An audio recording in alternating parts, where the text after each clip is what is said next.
Voltou. Ou seja, somos completamente dependentes. Abra aí, por favor, sua Bíblia em Romanos 5. Romanos capítulo 5.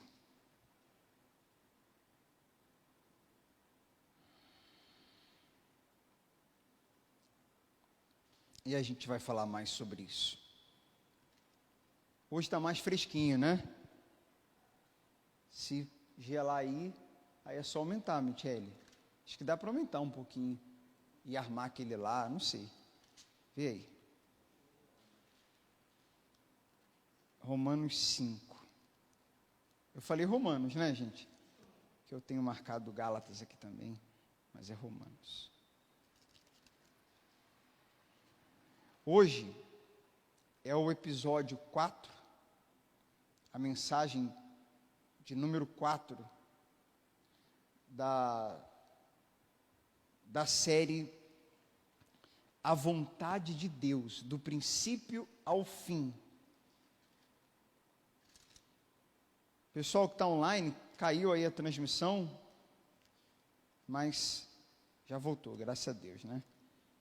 Consegui ver aqui. Tem gente mandando mensagem. Cadê?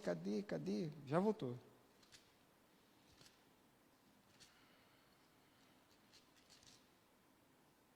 Nós vamos hoje continuar falando sobre a queda e Adão, e redenção e o último Adão. Queda, Adão e redenção, o último Adão. Então essa é a mensagem, número, é a parte 2, é a mensagem 4 da série, mas a parte 2. E a gente começa aí com Romanos 5. Eu vou ler o Romanos 5, depois nós vamos passear aí em algumas passagens, mas sempre dentro do mesmo assunto, que é a queda. Nós estamos fazendo um panorama do princípio ao fim. Então, o princípio é a criação, depois a queda, o homem caiu. Hoje nós falaríamos da lei, mas vai ficar para a semana que vem, o período da lei e redenção. Só que a redenção, a gente não vai falar só mais para frente, a gente está falando desde o início. Então, hoje é a 4ª mensagem da série e a parte 2 desse assunto. O primeiro Adão e a queda, e o segundo, o último Adão e a redenção. Então, Romanos 5 diz assim, ó. Posso ler aí?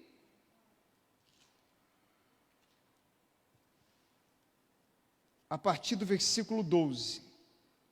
Aliás,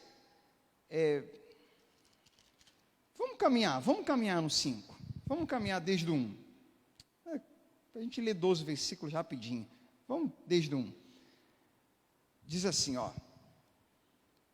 A certeza do Evangelho, a esperança da salvação, a esperança da glória, da justificação à salvação. Versículo 1. Portanto, uma vez que pela fé fomos declarados justos, temos paz com Deus, por causa daquilo que Jesus, nosso Senhor, fez por nós. Foi por meio da fé que Cristo nos concedeu esta graça, que agora desfrutamos com segurança e alegria.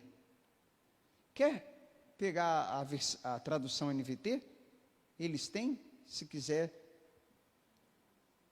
Tem? Quer pegar pega para o Cássio uma. Tem uma aqui, ó. Não sei se está. Quem quiser, gente, essa tradução, só mudam as palavras, mas o sentido é o mesmo. Mas quem quiser acompanhar, na mesma tradução que eu estou lendo aqui, mas se você tiver em outra, não tem problema nenhum. Como eu disse, o sentido é o mesmo. É que a NVT tem uma característica de ter uma linguagem mais dos dias de hoje. Uma linguagem mais de hoje. É uma linguagem atual, mais fácil de se entender. Algumas Bíblias têm essa característica, né? algumas traduções são elas NAA, NVI, NTLH e NVT, essas 4.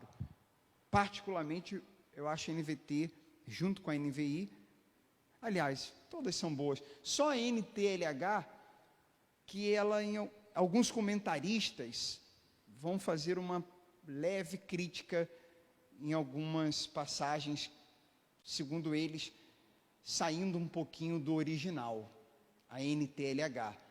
Mas a NAA é muito boa, a NVI é muito boa e a NVT, na minha opinião, é melhor ainda. É ainda mais fácil de se entender, a versão NVT. Então vamos lá. Portanto, uma vez que pela fé fomos declarados justos, temos paz com Deus por causa daquilo que Jesus Cristo, nosso Senhor, fez por nós. Versículo 2. Foi por meio da fé que Cristo nos concedeu esta graça, que agora desfrutamos com segurança e alegria, pois temos a esperança de participar da glória de Deus. Também nos alegramos ao enfrentar dificuldades e provações, pois sabemos que contribui para desenvolvermos perseverança, e a perseverança produz caráter aprovado, e o caráter aprovado fortalece nossa esperança, e nossa esperança não nos decepcionará, pois sabemos quanto Deus nos ama, uma vez que Ele nos deu o Espírito Santo para nos encher o coração com seu amor. Gente, daria para falar um monte de coisa aqui. Vamos seguir, porque aí a gente quer focar um pouquinho mais para frente. Mas assim, por meio da fé, por meio da fé no que Jesus fez na cruz, a gente tem paz, a gente participa dessa glória, as provações, as dificuldades contribuem para a gente ser mais perseverante, para a gente ter um caráter aprovado, e aí a gente fica mais consciente do quanto Ele nos ama, uma vez que Ele nos deu o Espírito Santo para encher o nosso coração de amor. Versículo 6. Eu quero chamar sua atenção para o 6. Quando estávamos completamente desamparados, Cristo veio na hora certa e morreu por nós, pecadores. É pouco provável que alguém morresse por um justo, embora talvez alguém dispusesse a morrer por uma pessoa boa. Versículo 8. Então, estávamos completamente desamparados, afastados, mortos, né? No versículo 8 diz: mas Deus nos prova o seu grande amor ao enviar Cristo para morrer por nós, quando ainda éramos pecadores.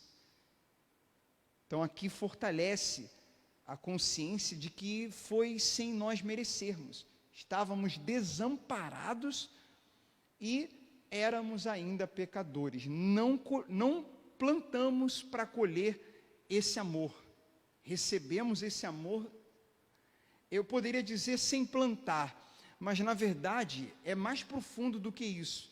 A gente recebe um amor quando nós não plantamos para receber e nem ficamos inertes. Não é que a gente não plantou nada e recebemos tudo. É mais forte. A gente plantou desobediência, rebeldia, teimosia e recebemos o amor. Não é que, entenda, olha só, não é que nós nos esforçamos para receber e também não é que a gente ficou neutro e recebemos. Não, nós plantamos para receber condenação.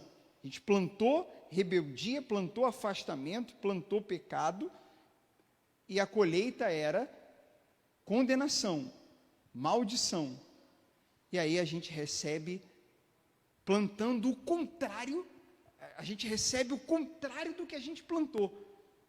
A gente recebe exatamente o contrário do que a gente merecia. Nós recebemos exatamente o contrário do que a gente merecia. Recebemos amor, recebemos salvação, recebemos redenção, fomos justificados. É por isso que a nossa fé é canalizada em Cristo, na pessoa dele, em quem ele é e no que ele fez, porque foi ele que conquistou isso.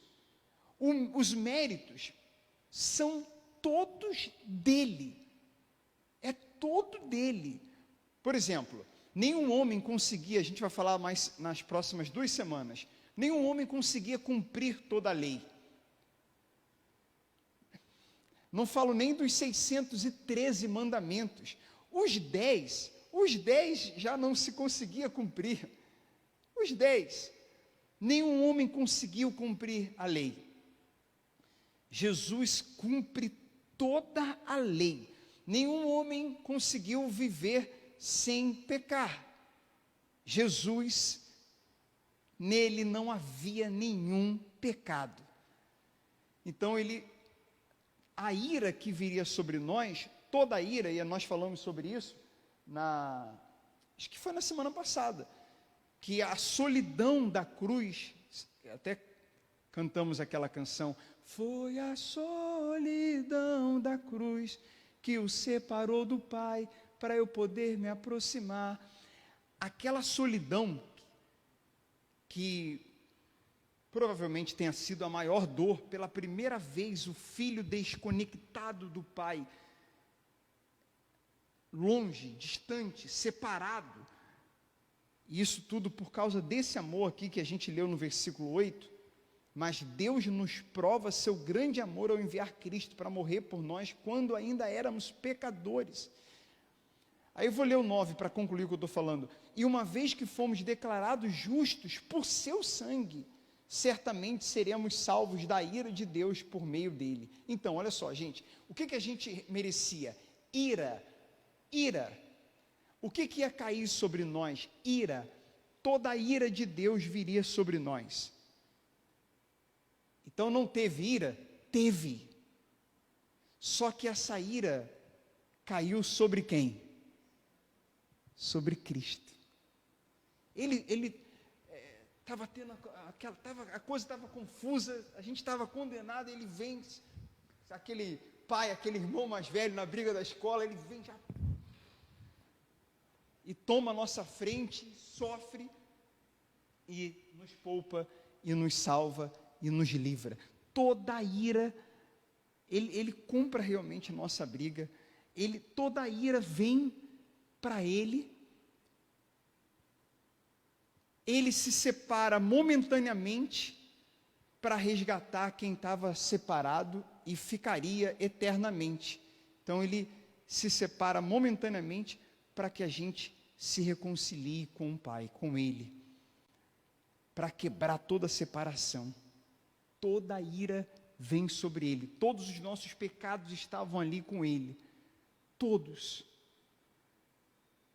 E aí Deus, o Pai, se separa dele, por causa dos nossos pecados. Ele ainda passa por isso também, além de toda a dor física, além de toda humilhação, além de todos os maus tratos, além de de todo o desprezo, da traição, da negação dos seus discípulos, ele ainda fica separado do Pai e recebe toda a ira que a gente merecia.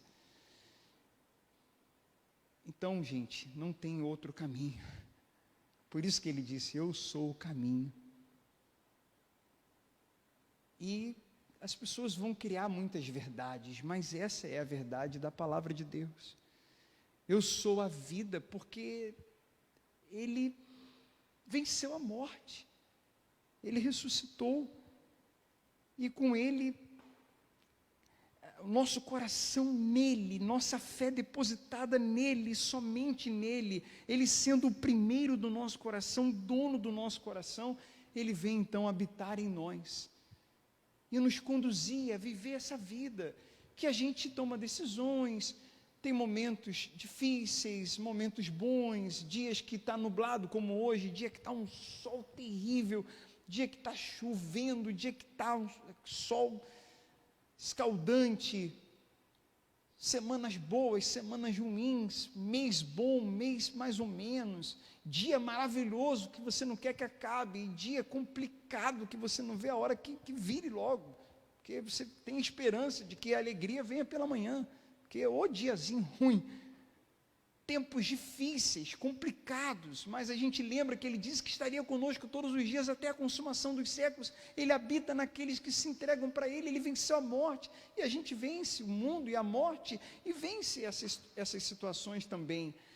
É muito espiritual, é muito profundo, e infelizmente o que pegam a mensagem da palavra de Deus, do Evangelho, e fazem? Diminui, tornando ela materialista. Pode ver que muitas interpretações são levadas para o lado do materialismo, o tempo todo, ou muitas vezes, não digo o tempo todo, mas muitas vezes, você diminui, entre aspas, o Evangelho, como nós falamos outro dia, entre aspas, porque o Evangelho é o Evangelho e ninguém vai diminuir. A graça é a graça, o que Jesus fez foi feito, Jesus é Jesus, ninguém pode diminuir o Evangelho, a graça é Jesus, ninguém pode diminuir a palavra, passará o céu e a terra, e as palavras dele não passarão, ele é o que é. Moisés, quando perguntou, ele disse: sou o que sou, ele é o grande eu sou, ele é eterno. Jesus, nós falamos no domingo da ressurreição, mas por que Jesus não vem? Houve uma queda, ele criou, aí o homem caiu, e de lá para cá, o homem ficou com uma natureza pecaminosa, e o mundo vem em queda, o mundo está em queda. Por que Jesus não interfere nisso e acaba com tanto sofrimento? Por que Jesus não vem e acaba? Mas foi exatamente isso que ele fez. Só que muitos, a exemplo de um dos ladrões, não creram, não se renderam, não se abriram para Jesus. Mas, graças a Deus, tem aqueles, como a exemplo do outro ladrão, que creu, que se abriu, que aproveitou a oportunidade, e a graça o alcançou, e o Evangelho o salvou, o Rei do Reino o salvou, e disse: ainda hoje estarás no paraíso comigo. Ele interferiu, ele é o dono da história, e Jesus, ele entra na história para fazer tudo isso que nós estamos falando, ele se rende, ele vem como Redentor e Salvador, por amor, sem a gente merecer, nos dando de graça a sua graça, nos dando exatamente o contrário do que a gente plantou e merecia. Ele entrou nesse momento na história, mas ele é o dono dessa história, e ele está nessa história desde o início. João capítulo 1, nós percebemos isso. Tem uma cena da série The Chosen que a gente está indicando, e eu quero reforçar essa indicação para todos. Alguns já assistiram, outros estão assistindo, há quem não tenha assistido ainda, mas vale a pena, vale muito a pena, sobretudo vale a pena mergulhar no Evangelho, na palavra revelada, já escrita, registrada, está aqui, e paralelamente a série, é o que eu indico, não somente a série, mas a palavra, sobretudo, com a série, fica um prato delicioso.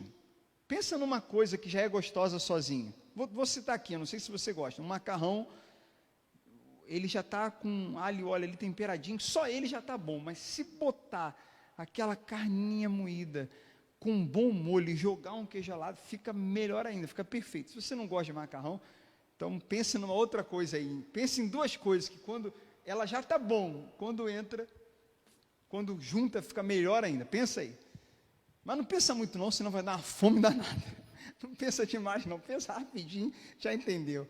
Então, a série, tem uma parte da série que Tiago e João, ali mais próximos, eles têm uma atitude não muito legal, aliás, nada legal, onde isso está no Evangelho, tá? Tem uma passagem que mostra isso, que eles estão em Samaria, os samaritanos não se davam com os judeus, e eles perguntam a Jesus se eles podem fazer uma oração para que caia fogo, para consumir os samaritanos. Porque, assim, pessoal, os discípulos, quando a gente lê Mateus, Marcos, Lucas e João com calma, mergulha, a gente vê os discípulos dando várias batatadas, várias, bola fora, assim, chutando a bola na arquibancada, igual Roberto Baggio, em 1994, na Brasil e Itália, na final da Copa do Mundo, que a bola está sendo procurada até agora.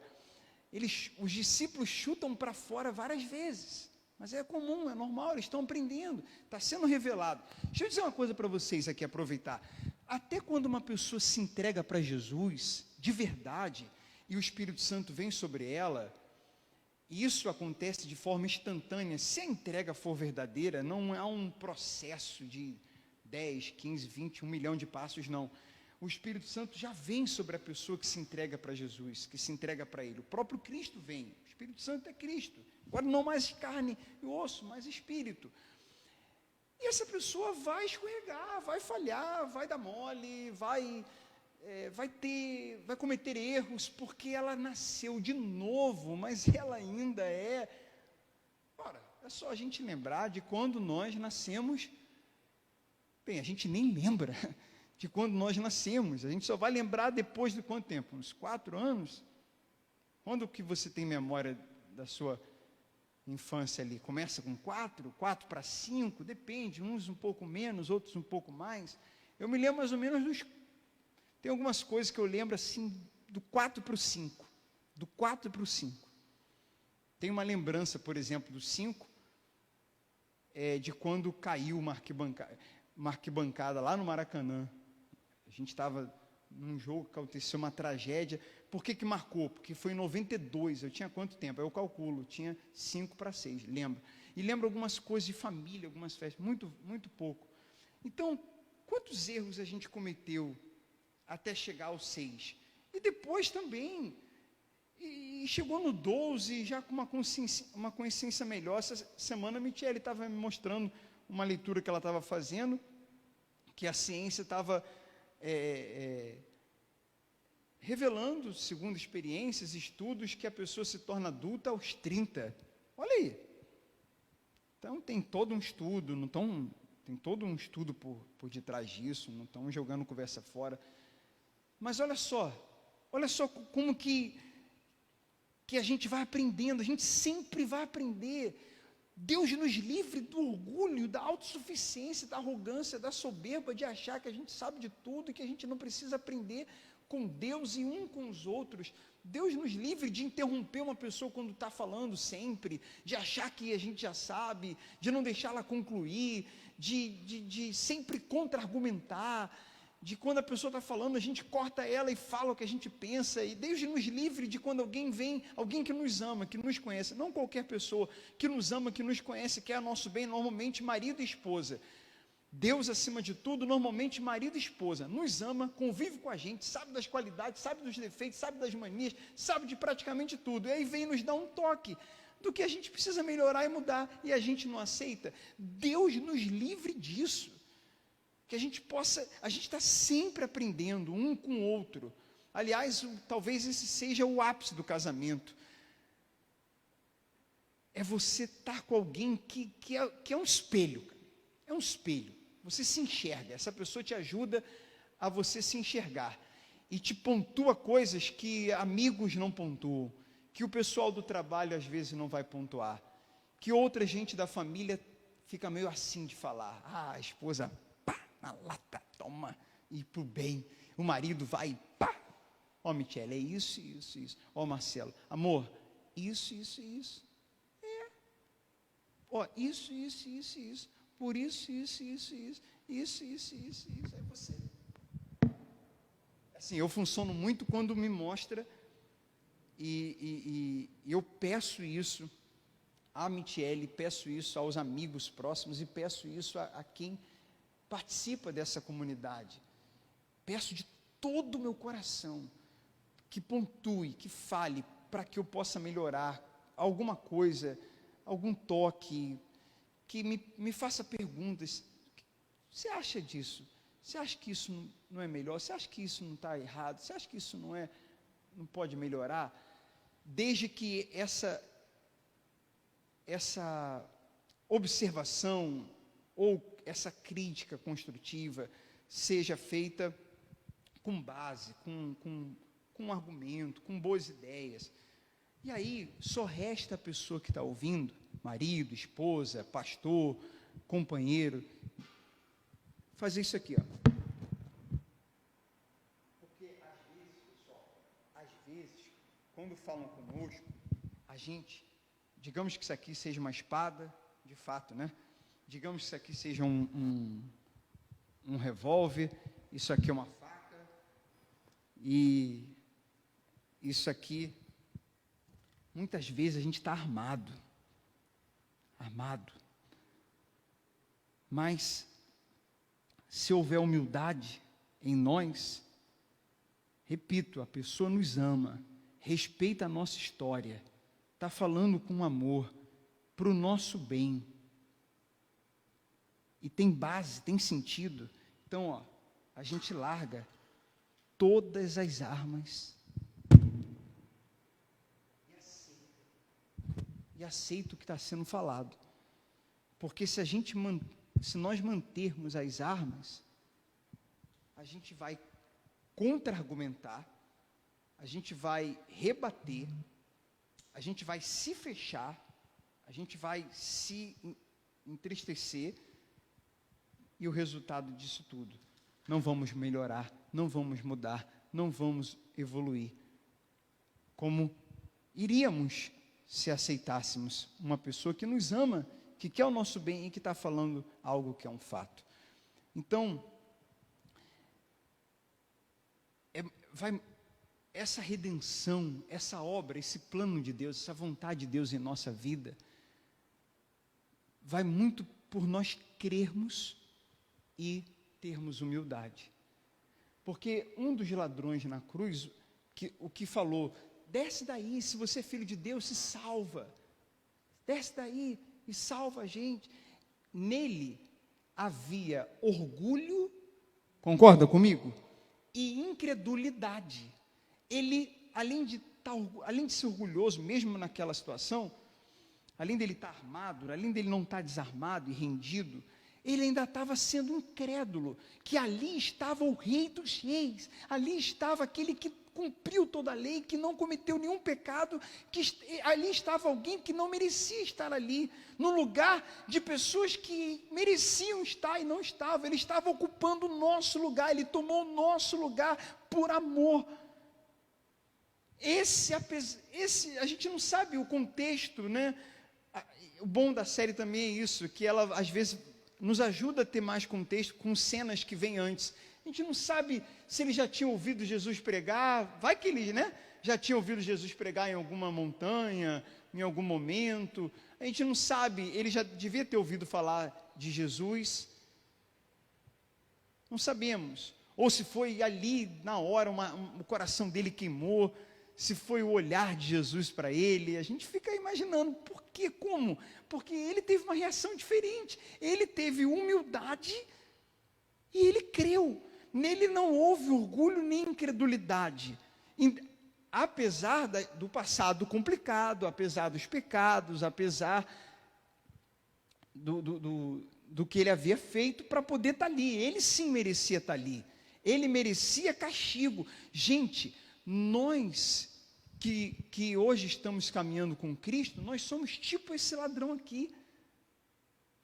É por isso que a gente está fazendo essa série, e vindo lá da criação e falando bastante da queda.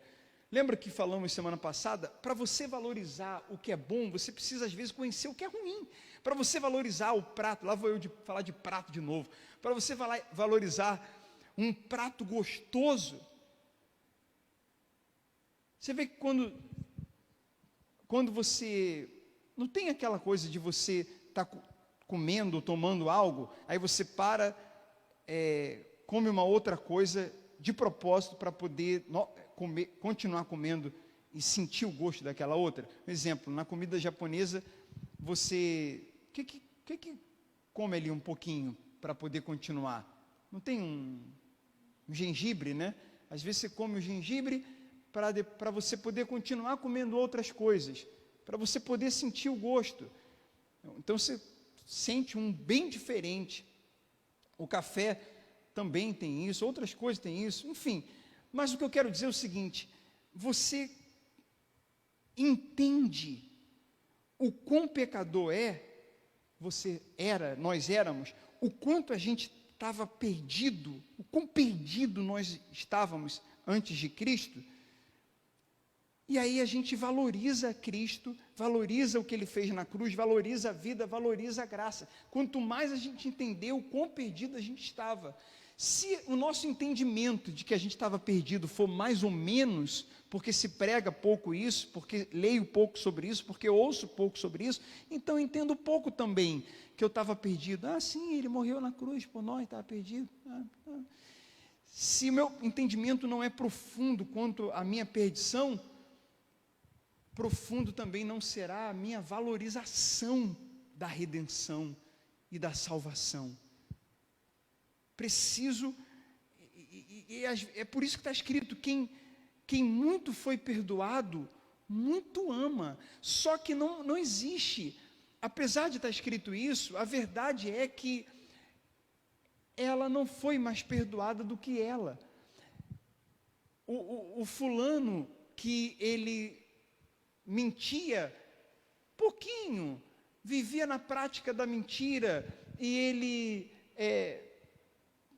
teve um vício, e ele cometeu alguns erros, mas nunca assaltou, nunca roubou, nunca tirou nada de ninguém. Aí ele foi então, o que assaltou, que era ladrão, o que assaltou muito, se ambos foram perdoados, então esse foi mais perdoado do que o outro. Não.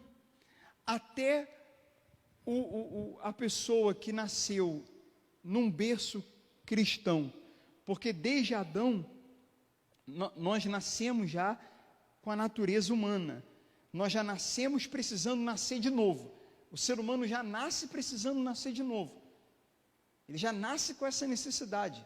Então pode ser uma pessoa caseira, pode ser uma pessoa tranquila, pode ser uma pessoa que não conheceu o mundão, precisa nascer de novo, já nasce longe, precisando se reconectar a Deus através de Jesus. E essa pessoa que não tinha tantos pecados aparentemente, ela foi perdoada de igual modo. Ela estava morta e separada e se reconcilia com Deus, e foi perdoada de igual modo aquela pessoa que vivia no mundão fazendo várias coisas erradas. O perdão foi igual.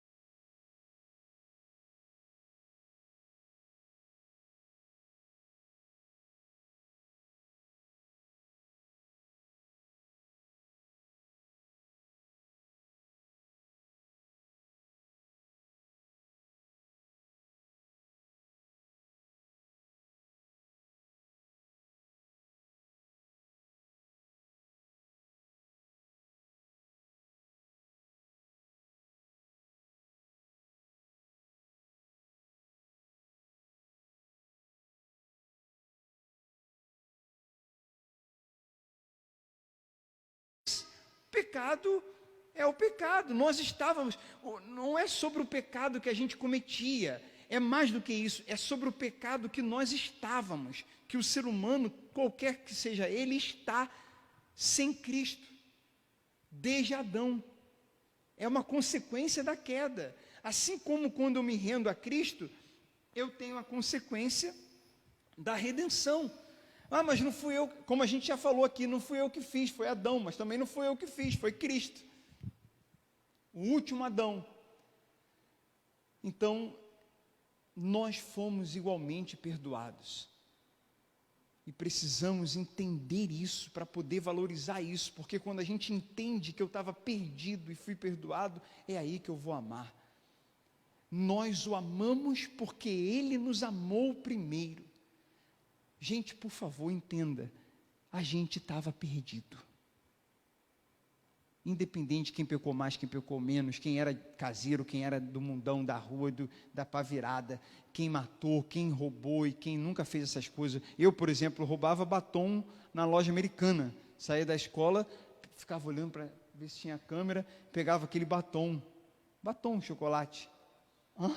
Esse foi o meu roubo. Mas eu não era menos pecador do que o camarada que roubava carro. Eu não era menos pecador, biblicamente não. Eu preciso entender isso. Se eu não entender isso, o camarada que roubava carro vai amar mais a Jesus do que eu. Porque ele vai falar, nossa, eu não merecia, eu roubava carro, fui perdoado. E eu não merecia, roubava batom, fui perdoado. Está entendendo? Não, os dois foram perdoados da mesma forma. Todos nós estávamos longe. Está dando para entender, gente? Para encerrar aqui, para continuar a encerrar, versículo 9. E uma vez que fomos declarados justos por seu sangue, certamente seremos salvos da ira de Deus por meio dele. Pois se quando ainda éramos, olha aí, olha o 10, pessoal. Olha o versículo 10.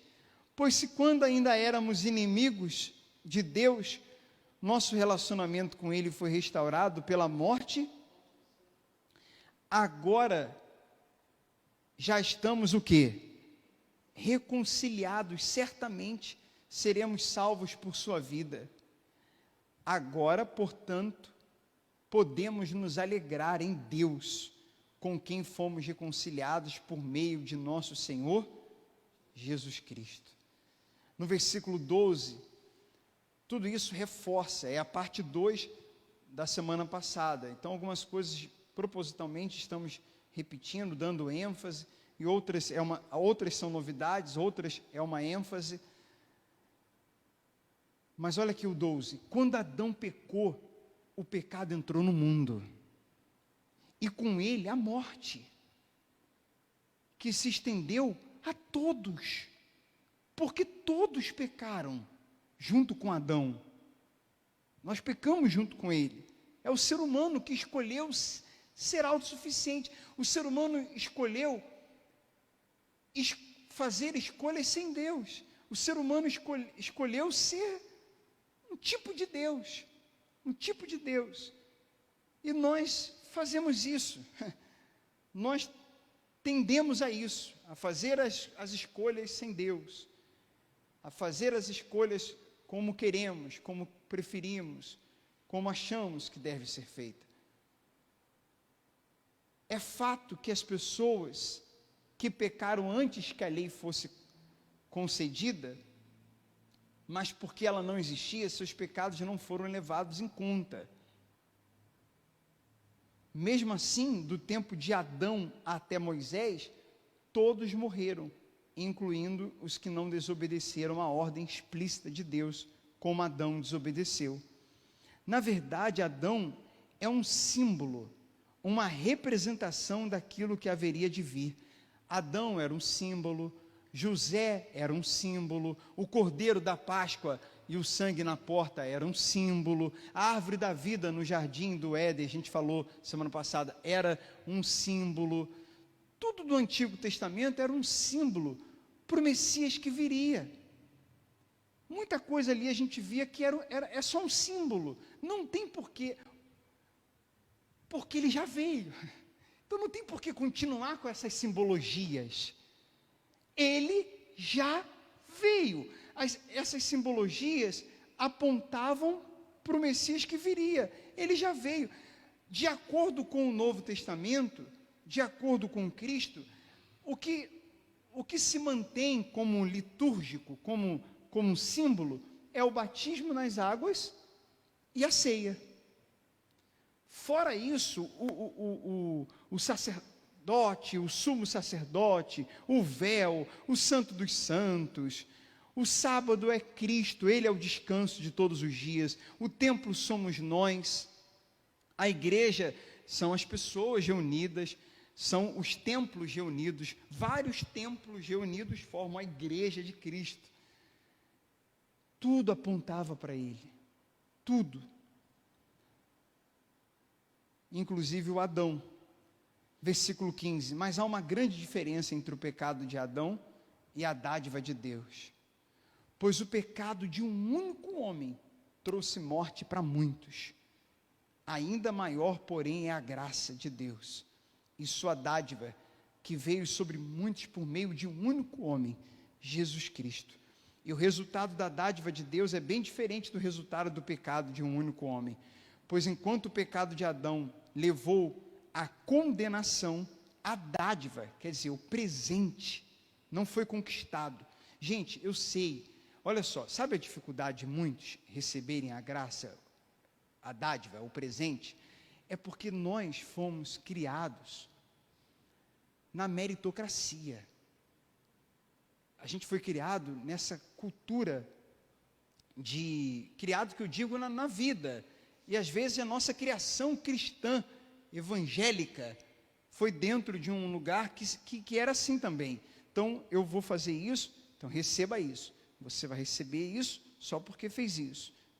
Então entender que a gente recebeu a salvação totalmente pelo esforço, pelos méritos de Cristo, porque Ele cumpriu a lei, nele não tinha pecado, toda a ira estava sobre Ele, e Ele se entregou por nós. Entender isso é tipo, a gente tem que saber receber o presente. Se alguém te entrega um presente, não fica assim, porque eu não trouxe nada para você. A gente tem que ser como criança. Temos que ter a pureza de uma criança, saber receber o presente. Porque a criança, quando recebe presente, ela, sabe, ela só vai sair correndo, vai querer abrir antes da hora. É criança, ela fica doida com aquele presente, ela desfruta do presente. Desfrute dessa graça, desse amor e dessa salvação. Creia por meio da fé, mas desfrute, porque às vezes a gente não sabe lidar com isso. É novo. Fala, mas eu recebi isso aqui, mas eu não comprei nada para você. Não, mas e daí? Não, mas eu não fiz. O que eu fiz? Não, calma aí, deixa eu te dar o valor. Não, pelo amor de Deus, que valor? É um presente, estou te dando isso aí. Não, mas então a gente fica sem graça. É um presente de Deus. Está aqui, ó. É a dádiva de Deus, nos possibilita ser declarados justos diante dEle, apesar de nossos muitos pecados. Então, a pessoa que nasceu de novo vai errar, vai ter deslize, como os discípulos. Não é mais controlado pela natureza humana, que a gente já nasce desde Adão, porque nascemos de novo. Então, agora, a natureza do último Adão, Jesus, é que nos controla. Mas porque ainda não houve a segunda vinda de Cristo, nosso corpo ainda não é glorificado, a gente ainda é ser humano e temos pensamentos e sentimentos e manias e ranços, então a gente falha, mas a natureza humana não nos domina mais, domina a natureza de Cristo. E quanto mais a gente meditar e mergulhar e ter intimidade com a palavra e com Cristo, mais vai prevalecer a nova natureza, a natureza dele, os pensamentos e os desejos dele dentro de nós. Ele habita em nós, o reino dele já chegou. Aí diz assim, ainda maior, porém, versículo 17, a morte reinou sobre muitos, por meio do pecado de um único homem. Ainda maior, repete, né? Porém a graça de Deus e sua dádiva de justiça, e todos que a recebem reinarão em vida por meio de um único homem, Jesus Cristo. Quando eu falo de materializar a mensagem, é isso, reinar em vida, já logo se leva de conquistar, de reinar, de ter tudo. Tendes ânimo que eu venci o mundo quer dizer, vai vencer as tentações, vai vencer os problemas, vai permanecer apesar desse mundo caído. Mas logo se pensa, vou vencer aqui, vou vencer lá, vitória aqui, vitória ali, vitória lá. Sempre se materializa a mensagem, ou quase sempre, quando não se entende realmente a revelação do Evangelho. E aí você acaba diminuindo a grandeza da mensagem, que pode até ser a vitória, pode até ser sobre bênçãos. A multiplicação do peixe, como a gente já falou, sim, o peixe multiplicou mesmo. Só que se você ler a passagem, o forte da passagem não foi o que não tinha peixe e passou a ter um montão e o barco quase virou. O forte da passagem é que o Pedro, ele se prostra para Jesus, olha para ele e fala: se afasta de mim, se afasta de mim. Ele se converte, se rende completamente, se desarma e passa a seguir a Jesus a partir dali com todas as suas forças. Apesar dos deslizes, esse Pedro vai ser transformado depois do Espírito Santo vir sobre ele. Até lá, ele vai acertar e errar muitas vezes. E mesmo depois do Espírito Santo sobre ele, ele continua errando, mas aí não mais sucessivamente, como sempre, como antes era. Versículo 18: é verdade que um só pecado de Adão trouxe condenação a todos, mas um só ato de justiça de Cristo removeu a culpa e trouxe vida a todos. Por causa da desobediência a Deus de uma só pessoa, muitos se tornaram pecadores, mas por causa da obediência de uma só pessoa, muitos serão declarados justos. A lei foi concedida para que todos percebessem a gravidade do pecado. A gente vai entrar nisso semana que vem. Mas à medida que o pecado aumentou, a graça se tornou ainda maior. Portanto, assim como o pecado reinou sobre todos e levou à morte, agora, reina a graça, que nos declara justos diante de Deus e resulta na vida eterna por meio de Jesus Cristo, nosso Senhor. Lemos o capítulo 5 inteiro. Fiquem, por gentileza, em pé, vamos orar, vamos agradecer, vamos... gente, toda a ira que estava para vir sobre a gente, Ele pegou, Ele tomou o nosso lugar, Ele tomou o nosso lugar, é sobre Ele, é Jesus. O que a gente vai fazer com isso? Como é que a gente vai responder a esse amor? Você entende que o que a gente faz é por amor, é por gratidão, é uma resposta ao que já foi feito. É por isso, está escrito e repito, nós o amamos porque Ele nos amou primeiro. Ele nos amou primeiro, não foi a gente que escolheu Ele, Ele nos escolheu, Ele nos salvou. Nós não estávamos no mar, morrendo afogado ali, e a gente saiu do mar, foi lá, cutucamos o salva-vida. Aí ele, opa, tudo bem, certinho? Estou morrendo afogado lá, vem lá me salvar. A gente voltou para o mar, e aí ficamos lá de novo, aí o salva-vida foi e nos salvou. Não foi assim, foi a gente realmente se afogando e morrendo, que Ele nos viu e foi lá. A gente nem fez nada para merecer que Ele fosse lá e nos salvar.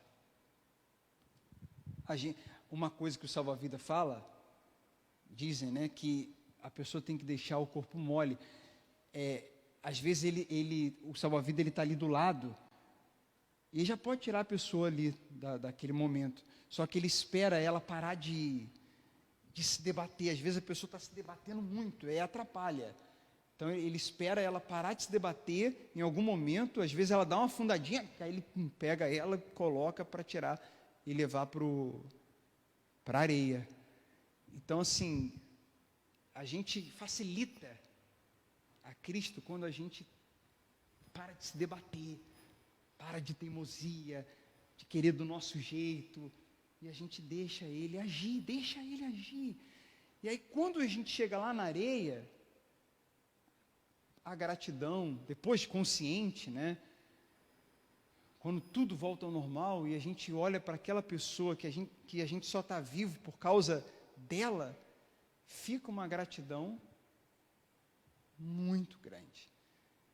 E essa pessoa, no caso do salva-vidas, às vezes acaba ali. A gente nunca mais, a pessoa que estava morrendo afogada, nunca mais o vê. Mas pense numa pessoa que te salvou, digamos que você conheceu, vocês mantiveram contato, e depois essa pessoa fez muito mais por você, e várias coisas que você não merecia, e essa pessoa continua te amando, e aí vocês vão se conhecendo, e você se casa com aquele que salva a vida lá. Um exemplo apenas, né? Então você para sempre vai lembrar que você não existiria se não fosse ele. O salva-vidas, Jesus, que te deu todo esse presente, que pegou toda a ira, foi sobre ele, carregou os nossos pecados, que aquele que nos criou, mas além de nos criar, porque a criação se corrompeu, ele nos salvou, ele quebrou essa corrupção. A plenitude disso ainda vai vir, que é o corpo incorruptível, mas a gente já tem o reino dentro da gente. Ele te pede em casamento. Esse salva-vidas te pede em casamento. É porque a Bíblia nos mostra ele como marido, mas também nos mostra como pai. Ele é o marido, ele é o pai. Ele é o pai que diz: deixa eu cuidar de você, confia em mim, fica comigo, filho, fica comigo. Ou ele é o marido, o noivo, né, que diz: casa comigo, deixa eu te assumir. E você também me assume, né? Vamos ser um só. Aí você olha e fala assim: cara, quem é esse pai que está me chamando? É o que me criou, é o que deu a vida por mim. Ou quem é esse homem que quer casar comigo? É o que me salvou lá, é o que tem me amado, ninguém nunca me amou assim. Sim, eu digo sim. E do que essa pessoa que me salvou gosta? O que essa pessoa quer que eu faça? O que eu posso fazer por essa pessoa? E assim eu vou construindo um relacionamento baseado numa resposta de um amor que eu recebi. Isso é gratidão. Aonde entra a barganha, o interesse e o medo aí? Não, o amor lança fora, o perfeito amor lança fora todo medo. Onde tem culpa? A culpa ele carregou. Aonde tem o meu interesse de receber? Não tem, eu recebi tudo. Esse pai, esse marido, cuida de mim, sabe do que eu preciso. Ele está comigo nas minhas lutas, ele sabe de sonhos que eu tenho. Se for da vontade dele, amém. E ele tem planos para mim, eu prefiro os planos dele. Eu já tenho tudo, eu tenho ele é a pessoa mais importante. Então, sobre essas coisas, sobre o que vai acontecer, o que não vai, está nas mãos dele. Eu vou fazendo minha parte e a gente está caminhando junto.